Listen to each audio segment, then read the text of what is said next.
नाजरीन, आप देख रहे हैं दी लोकल जर्नलिस्ट और इस वक्त हमारे साथ मौजूद हैं सरफराज खान साहब, जो कि फॉर्मर जिला प्रेसिडेंट रह चुके हैं वेस्ट बंगाल के बीएसपी के, और 2019 2021 तमाम जो है चुनाव में भी बीएसपी की तरफ से उम्मीदवार रहे हैं बंगाल के चुनावी मैदान पर। आइए मौजूदा जो सियासत चल रही है उनके ऊपर बातें करते हैं सरफराज खान साहब से। सरफराज साहब, खैर मकदम है दी लोकल जर्नलिस्ट में आपका। सरफराज साहब, खैर मकदम है दी लोकल जर्नलिस्ट में आपका।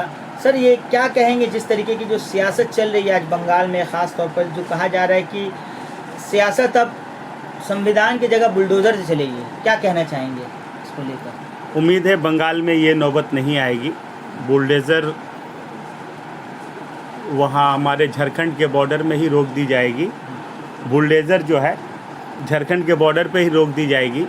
झारखंड क्रॉस भी नहीं कर पाएगा, बिहार भी नहीं क्रॉस कर पाएगा, यूपी में ही रुक जाएगा वो। तो ये बिहार, झारखंड, उसके बाद बंगाल आता है।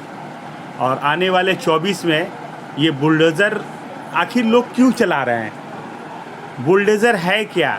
जो कानून के उल्लंघन करते हैं, जो कानून के खिलाफ काम करते हैं, उनको सज़ा देना पड़ता है। सज़ा देने के लिए बुलडोज़र चलाना पड़ता है। तो बुलडोज़र किन पे चल रहा है? सज़ा किन को लगेगा? जो देश के हित में ख़राब काम कर रहे हैं, जो देश के कानून को फॉलो नहीं कर रहे हैं, जो देश के संविधान को नहीं मान रहे हैं, जो देश के खिलाफ काम कर रहे हैं, उनको ऊपर बुलडोज़र चल रहा है। तो मैं ये कहना चाहूँगा कि ये देश के खिलाफ अगर कोई काम कर रहा है, हर मुहाज में देखा जाए तो ये बीजेपी सबसे पहले आरएसएस को बंद करे। बीजेपी सबसे पहले अपने जो विंग 2-4 पाल रखा है, इस विंग को आप बंद कर दें। आरएसएस है, हिंदू महासभा है, बजरंग दल है, इस तरह का बहुत ही विंग है। इस विंग को बंद करेंगे क्या? इससे पहले हिंदुस्तान 1947 में आज़ाद हुआ। सरफराज साहब, जैसा कि बोला जा रहा है कि इल्लीगल कंस्ट्रक्शन, क्या लगता है कि कार्रवाई अगर होनी चाहिए तो दोनों पक्षों की तरफ होनी चाहिए, गलत है तो एक तरफा क्यों हो रहा है? एक तरफा होने से क्या है, कहीं ना कहीं जो एक इतना इत्तेफाकी पैदा होगी दो कम्युनिटीज़ के बीच में। नहीं, असल में वो ये बीजेपी जब 2021 में दोबारा 19 में जब दोबारा आई सरकार, तो ये प्लानिंग 2024 की तैयारी कर रहे हैं। अब ये देख रहे हैं कि हमारे यहाँ पे अगर बेकारी, यहाँ बेरोजगारी का बड़ा मसला है, इस मसले को बंद करना है। तालीम का बड़ा मसला है, इस मसले को बंद करना है। लोगों को नौकरी नहीं मिल रहा है, बहाली नहीं हो रहा है, एग्ज़ाम नहीं हो रहा है, यूपीएससी का एग्ज़ाम नहीं हो रहा है, नीट का एग्ज़ाम नहीं हो रहा है, नीट के एग्ज़ाम में धांधली हो रहा है। ये सारे चीज़ को दाबने के लिए जस्ट एक इशू खड़ा कर दिया है जो ईस्ट इंडिया कंपनी ने रखा था, हिंदू मुस्लिम का एक दंगा कराओ, और इसमें लोग उसमें मुब्तला हो जाएंगे। ना इनसे अच्छे दिन का सवाल मांगेंगे, ना 15 लाख रुपए का सवाल मांगेंगे, ना इनसे पीएम केयर फंड का हिसाब मांगेंगे। बस ये सारे अपने ऐब को छुपाने के लिए यहाँ पे हिंदुस्तान के माहौल को ख़राब किया जा रहा है। ये आपका कहने का मतलब एक सोची समझी एक साजिश के तहत लोगों को वर्गलाया जा रहा है। जी हाँ, जी हाँ। के ये हमारे भारत में एक एकता थी। ये बीजेपी सरकार 14 में आई, 14 से लेकर के 19 तक ये माहौल उतना ख़राब नहीं कर पाए। 19 के बाद ये माहौल को ख़राब कर रहे हैं। 19 के बाद आने के बाद ये माहौल को ख़राब किया जा रहा है पूरी भारत में, जोर शोर से किया जा रहा है। जी, जोर शोर से किया जा रहा है। पहले 370, उसके बाद क्योंकि इनको ये समझ में आ गया है कि आने वाला दिन बीजेपी के हित में ख़राब है। तब लोगों को ज़रा एक बाहुबली बनाकर, तालीम से हटाकर अगर लोग पढ़ लिख लेंगे तो संविधान जान जाएंगे, और संविधान जान जाएंगे तो इनकी गुलामी छोड़ देंगे। अब यही वजह है कि तालीम को पीछे कर रहे हैं, लोगों को बेरोजगार बना रहे हैं, अपने गुलाम बना कर रखेंगे। आने दिन में वो इलेक्शन में यूज़ करके वापस हुकूमत बनाने की कोशिश करेंगे। लेकिन हिंदुस्तान के आवाम जान गई है, जाग गई है, अब इनको दोबारा नहीं चाहते हैं और आने वाला दिन बीजेपी का सफाया ही होगा और हमारे इस भारत में गंगा जमुना के जो तहजीब था ये कायम मुकायम होगा। हमारे इस भारत में सोना की चिड़िया कहलाती थी, सोना की चिड़िया है और आइंदा आने वाले दिन में भी सोने का चिड़िया ही रहेगी और हिंदू मुस्लिम सिख ईसाई हर जात कौम के लोग आपस में मेल मिलाप मोहब्बत से रहते हैं, आने वाले दिन भी रहेंगे। यही हम कामना करते हैं, यही शुभकामना करते हैं और सबों से दुआ करने की अपील करते हैं कि हमारे इस भारत में किसी की बुरी नज़र लगी हो तो वो काटे और जो अलाए बलाए हैं सबको दूर करें, आपस में भाईचारगी मोहब्बत कायम रखें और मोहब्बत से ही हर चीज़ बढ़ता है। पूरी भारत में हिंदुस्तान का लफ्ज़ जो पैदा हुआ एक मोहब्बत का है और ये मोहब्बत सिर्फ पूरी दुनिया घूमिएगा, जो चीज़ भारत में मिलेगा वो कभी वर्ल्ड वाइड कहीं नहीं है। और इस संस्कृति को कायम रखने के लिए मैं अपील करूंगा अपने भारत के हर आवाम को, हिंदू मुस्लिम सिख ईसाई जो हमारे गंगा जमुना की तहजीब है इसको कायम मुकायम रखे। बस यही कहना चाहूँगा।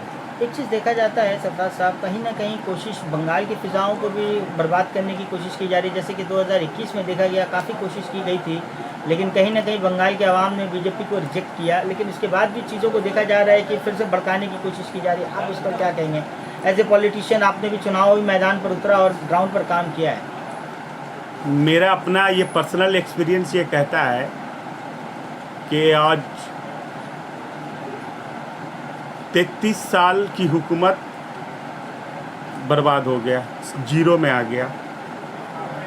35 साल हुकूमत किया कांग्रेस, भारत आज़ाद होने के बाद बंगाल में 35 साल राज किया कांग्रेस और 33 साल राज किया सीपीएम, बाकी ये 10 साल टीएमसी।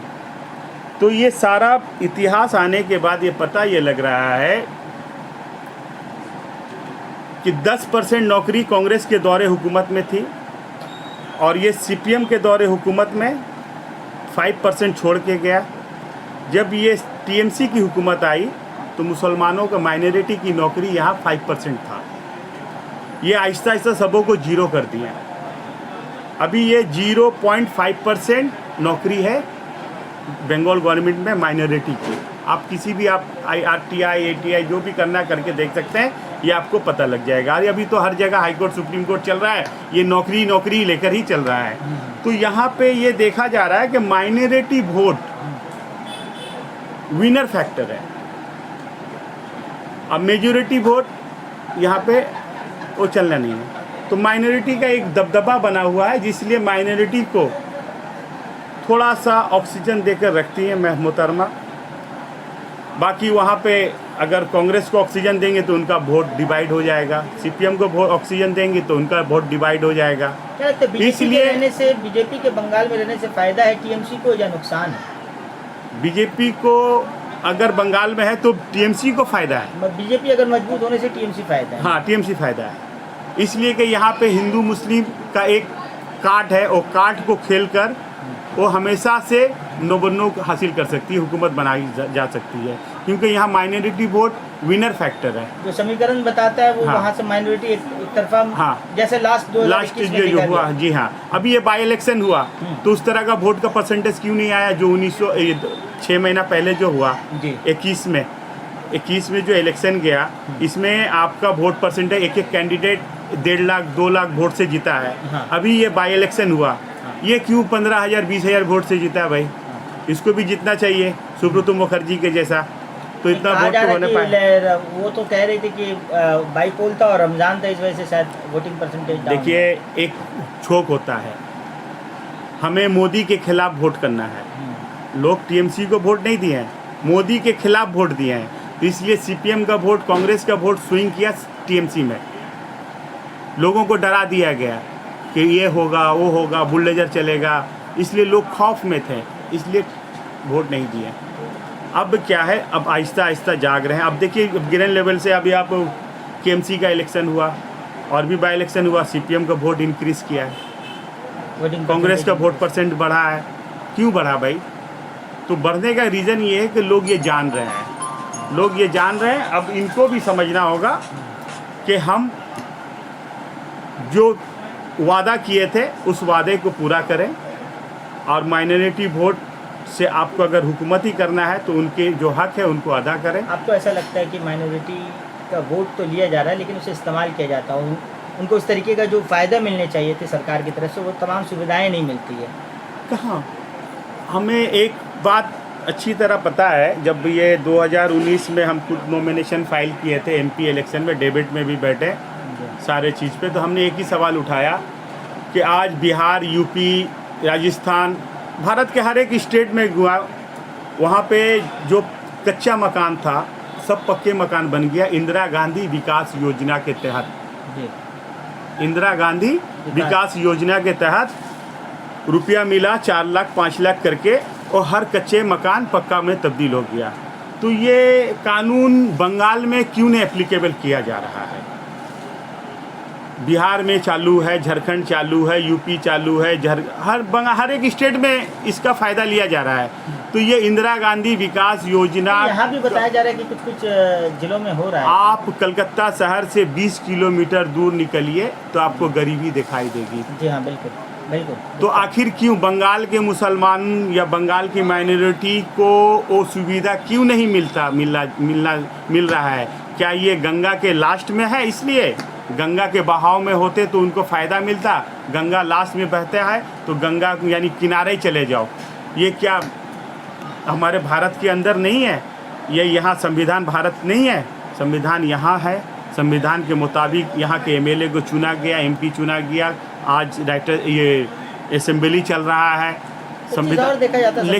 लेकिन यहाँ के वो इंदिरा गांधी सिर्फ एक योजना को ले आए, यहाँ के कच्चा मकान पक्के में तामीर हो जाएगी, यहाँ की गरीबी खुशहाली में तब्दील हो जाएगी। और देखा जाता है सरफराज साहब कि काफ़ी सारे सेल हैं तमाम पॉलिटिकल पार्टीज़ में, माइनॉरिटी सेल, लेकिन जब टिकट देने की बातें आती है, पोजीशंस देने की बातें आती है तो रिप्रेजेंटेशन कम रहता है, काफ़ी परसेंटेज वाइज काफ़ी कम है, काफ़ी डाउन है। इस पर क्या कहना चाहेंगे? क्या जानबूझ करके रिप्रेजेंटेशन देना नहीं चाहते हैं या बस माइनॉरिटी सेल का एक जो है झुनझुना पकड़ा दिया जाता है? माइनॉरिटी सेल हम ये अच्छी तरह जानते हैं।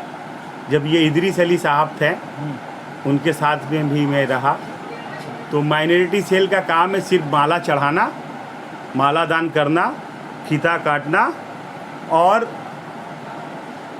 हेल्पफुल हम नहीं देखा कि हाँ उसको कोई कोटा से टिकट मिल रहा है, या माइनॉरिटी सेल कोई बड़ा कोई प्रोग्राम करके गरीब गुरबा यतीम या किसी के खिलाफ जुल्म हो रहा उसके खिलाफ वो खड़े होकर के आंदोलन कर रहा है। या हिंदी सेल, माइनॉरिटी सेल नहीं, हिंदी सेल में भी वही चीज़ है, लोगों को जस्ट क्या है ना, एक जगह देना है, मेरे पास 500 आदमी है, 500 आदमी को इंगेज करना है, तो चलो एक पोस्ट क्रिएट करना है, चलो तुम्ही माइनॉरिटी सेल संभाला, तुम्ही हिंदी सेल संभाला, तुम्ही ओडिया सेल संभाला, तुम्ही अंग्रेजी सेल संभाला, जस्ट एक फिल इन दी ब्लैंक्स। हमें 5000 आदमी को रखना है, 5000 आदमी को एक जगह जगह बना कर रखना है, चलो तुम ये करो। बट वो क्या कहते हैं ना, पावर होता है तो विदाउट पोर्टफोलियो, जस्ट यही है कि हाँ, तो बिना पोर्टफोलियो का पावर दे के रखा है, बस और कुछ भी नहीं है। क्या लगता है कि आने वाले वक्त में किस तरीके का जो सियासी रोड मैप रहेगा ख़ासतौर पर अक़लियत के लोगों के लिए, और आप उन्हें क्या सजेशन देना चाहेंगे, किन किन चीज़ों के ऊपर वो काम करें ताकि आगे चल के? और मैं अपने अक़लियत को सबसे पहले तो कहूँगा, अपने जो माइनॉरिटी है उनको संविधान को पढ़ें। बाबा साहब ने संविधान में सब कह दिया है, आप उस संविधान को पढ़ लें, आप अपना हक पहले मांगें। हमारे यहाँ माइनॉरिटी का एक सेल है, माइनॉरिटी फंड है, माइनॉरिटी फंड सेंट्रल से आता है, उस फंड का हिसाब मांगे। मैं हमारे जो देश के नेता माइनॉरिटी नेता कहलाते हैं, माइनॉरिटी सेल के नेता, वो फरिश्ती तैयार करें कि सेंट्रल से इतने करोड़ रुपया आया, इस करोड़ रुपये को हमने बंगाल के 32 स्टेट डिस्ट्रिक्ट में इतने लोगों में ये फ़ंड हमने तकसीम किया, इतना फ़ंड बचा है, इस फ़ंड को रिटर्न करें या इस फ़ंड को यूटिलाइज करें। इस तरह का एक समरी बनाना चाहिए, हर 6 महीने में इस तरह का एक ऑडिट होना चाहिए। माइनॉरिटी फ़ंड जो हमारा हक बनता है सेंट्रल से जो आता है, उस फंड को यूटिलाइज कराकर हमारे बच्चे उसको तालीम के मैदान में यूज़ करें, हमारे बच्चे को एथलेटिक में ले जाएं, हमारे बच्चे के मेडिकल में वो पैसे का इस्तेमाल कराएं। वो फंड हमारा हक बनता है, वो फंड सेंट्रल से आता है, उस फंड का पूरा हिसाब रखा जाए, उस फंड को यूज़ किया जाए, उस फंड को रिटर्न कर रहे हैं। सीपीएम भी रिटर्न किया, वो भी बर्बाद हो गया, टीएमसी भी रिटर्न कर रहा है। तो अब आइंदा दिन क्या होगा पता नहीं। कहने का मतलब जो बजट जो आ रहा है वो फ्लाई के लिए इस्तेमाल किया जाए। हाँ, फ्लाई के लिए इस्तेमाल किया जाए। चलिए, बहुत बहुत शुक्रिया सरफराज साहब हमारे साथ जुड़ने के लिए। नाज़रीन, तो ये थे सरफराज अहमद ख़ान साहब, जिन्होंने अपने नेक मशवरात और नए ख़यालात के साथ लोगों को कहा और अपनी जो व्यूज़ थे हमारे साथ शेयर की। आगे भी बने रहे हमारे साथ तमाम फर्दर अपडेट्स के लिए और देखते रहें द लोकल जर्नलिस्ट। बहुत बहुत शुक्रिया सरफराज खान साहब हमें अपने कीमती वक्त देने के लिए। द लोकल जर्नलिस्ट की टीम उसको दे इजाज़त। मैं मोहम्मद इकबाल हबीब कोलकाता से बहुत बहुत शुक्रिया, धन्यवाद।